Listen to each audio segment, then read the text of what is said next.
இன்னைக்கு லெமோரியா கண்டத்திலிருந்து இன்னைக்கு ஆழிப்பேரையில மீழ்ந்த பிறகு இன்றைக்கு இருக்கிற இந்த நிலப்பரப்புல நாம தமிழர்களாகிய நாம இருக்கோம். தொடர்ந்து இங்க வந்தப்புறம் கூட அவர்கள் குடியை மீண்டும் கட்டமைப்பித்து அங்க எப்படி இந்த குமரி கண்டத்தில் வாழ்ந்தார்களோ பழந்தமிழர்கள் அதே பண்போடு நாகரிகத்தோடு அந்த கலாச்சாரத்தோடு அதே கலை இலக்கியத்தோடு இங்கேயும் அவர்கள் வாழ்ந்திருக்கிறார்கள். அதற்கு சாட்சி தான் வந்து நிறைய இடத்துல ஆலயங்கள்ல நம்ம பார்க்குறோம். இப்போ நம்ம ஏற்கனவே சொன்ன மாதிரி இந்த பாண்டியர்களுடைய நிறைய இடத்துல நீங்க வந்து எங்கேயுமே நீங்க போய் தேடி பார்த்தீங்கன்னா பாண்டியர்களுடைய கொடி வந்து இரட்டை மீன் கொடி.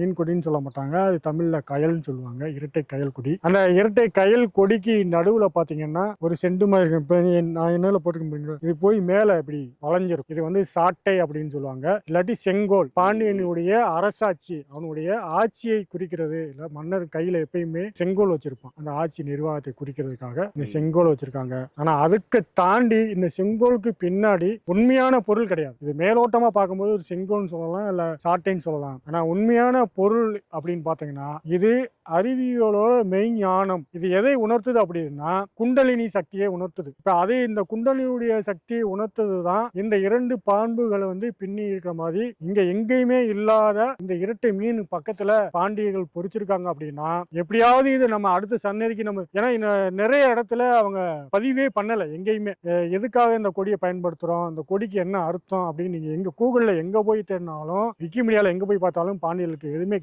கிடைக்காது. இரட்டை மீனுக்கான அர்த்தம் யாருமே சொல்ல முடியாது, எங்கேயுமே நீங்க தேடினாலும் கூட கிடைக்காது. அது ஒரு ரகசியமாகவே பாதுகாத்து வந்திருக்கிறார்கள். ஆனால் இந்த இடத்தில் அதை ஒரு சிம்பாலிக்கா நமக்கு உணர்த்துறாங்க.